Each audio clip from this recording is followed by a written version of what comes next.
कभी सोचा है कि फोन की बैटरी या फिर एक इलेक्ट्रिक कार, इनमें आखिर एनर्जी पैक कैसे होती है?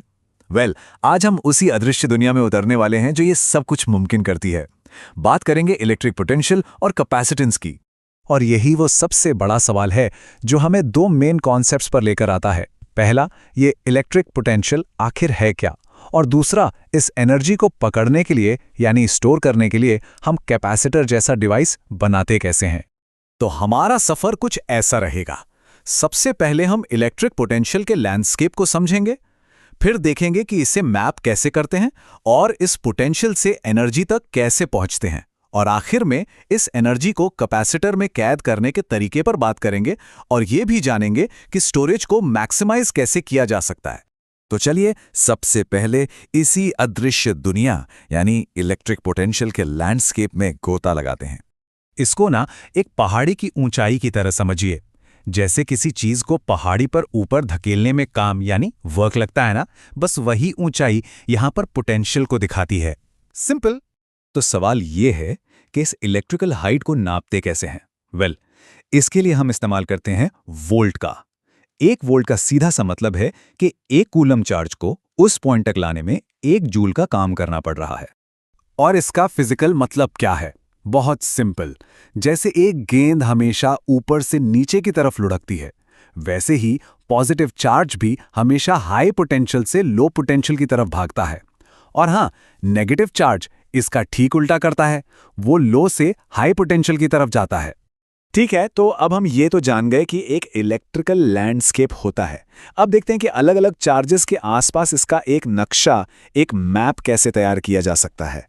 अब ये फॉर्मूला देखिए, ये बहुत जरूरी है। ये हमें बताता है कि एक सिंगल पॉइंट चार्ज के लिए जैसे जैसे हम उससे दूर जाते हैं यानी R बढ़ता है, वैसे वैसे पोटेंशियल V कम होता जाता है।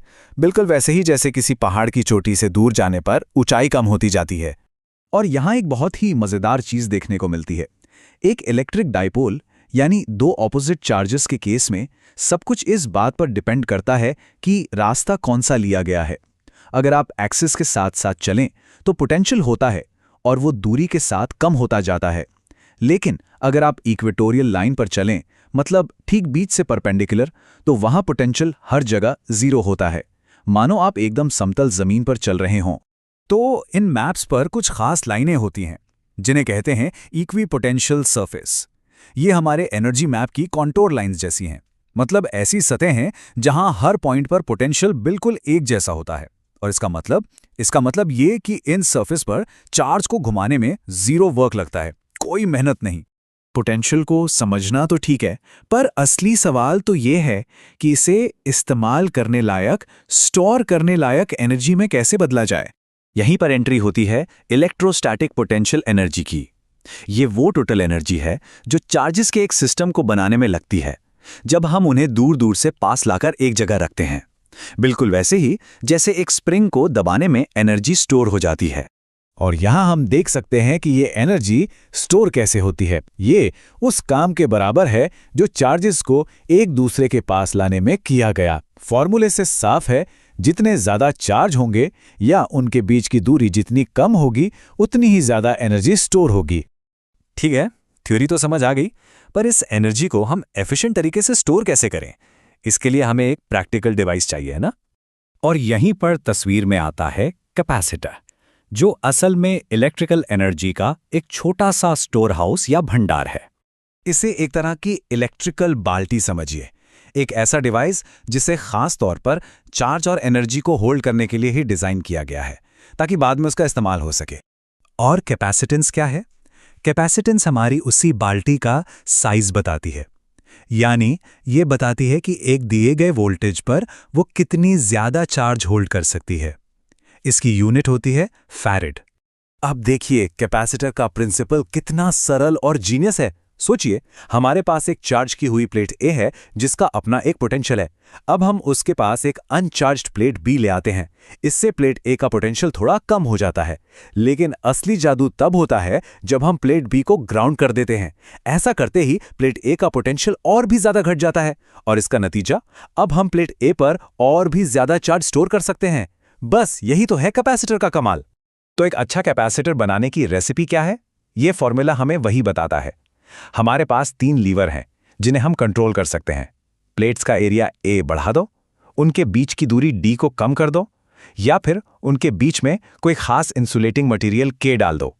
इन तीनों चीजों से हम कैपेसिटेंस को कंट्रोल कर सकते हैं। तो ठीक है, अब हम अपने इस एनर्जी स्टोरेज को मैक्सिमाइज कैसे करें? इसके लिए हमारे पास 2 मेन स्ट्रैटेजीज हैं। पहला तरीका है डाइइलेक्ट्रिक का इस्तेमाल। प्लेटों के बीच में एक डाइइलेक्ट्रिक मटेरियल, जो एक तरह का इंसुलेटर होता है, डाल देने से कैपेसिटेंस के फैक्टर से बढ़ जाती है। ये कुछ ऐसा है जैसे हमारी बाल्टी में एक खास तरह का स्पंज डाल दिया हो, जो अब और ज्यादा पानी यानी चार्ज सोख सकता है। और दूसरा तरीका है कॉम्बिनेशन। हम इन बाल्टियों यानी कैपेसिटर्स को आपस में जोड़ सकते हैं। अगर उन्हें पैरेलल में जोड़ा जाए तो टोटल स्टोरेज कैपेसिटी बढ़ जाती है, बिल्कुल वैसे ही जैसे कई बाल्टियों को साथ साथ रखने से होता है। और अगर उन्हें सीरीज में जोड़ा जाए तो वो ज्यादा वोल्टेज झेल सकते हैं, हालांकि टोटल कैपेसिटी थोड़ी कम हो जाती है। इससे हमें अपनी जरूरत के हिसाब से सर्किट डिजाइन करने की पूरी आजादी मिल जाती है। और अंत में ये रहा वो नतीजा जिसका हमें इंतजार था। एक कैपेसिटर में स्टोर हुई एनर्जी, जिसे हम इस फॉर्मूले से निकालते हैं, ये सारी एनर्जी प्लेट्स के बीच की इलेक्ट्रिक फील्ड में जमा होती है, जो बस रिलीज होने का इंतजार कर रही होती है। तो हमारे फोन से लेकर इलेक्ट्रिक गाड़ियों तक ये सारे प्रिंसिपल्स हर जगह काम कर रहे हैं। लेकिन सोचने वाली बात यह है कि जैसे जैसे हमारी टेक्नोलॉजी और छोटी होती जा रही है, एनर्जी स्टोरेज का भविष्य कैसा दिखेगा? इन अदृश्य एनर्जी लैंडस्केप्स को समझना और भी जरूरी होता जा रहा है। तो सवाल यह है कि अगला बड़ा इनोवेशन, अगली बड़ी कामयाबी कहां से आएगी?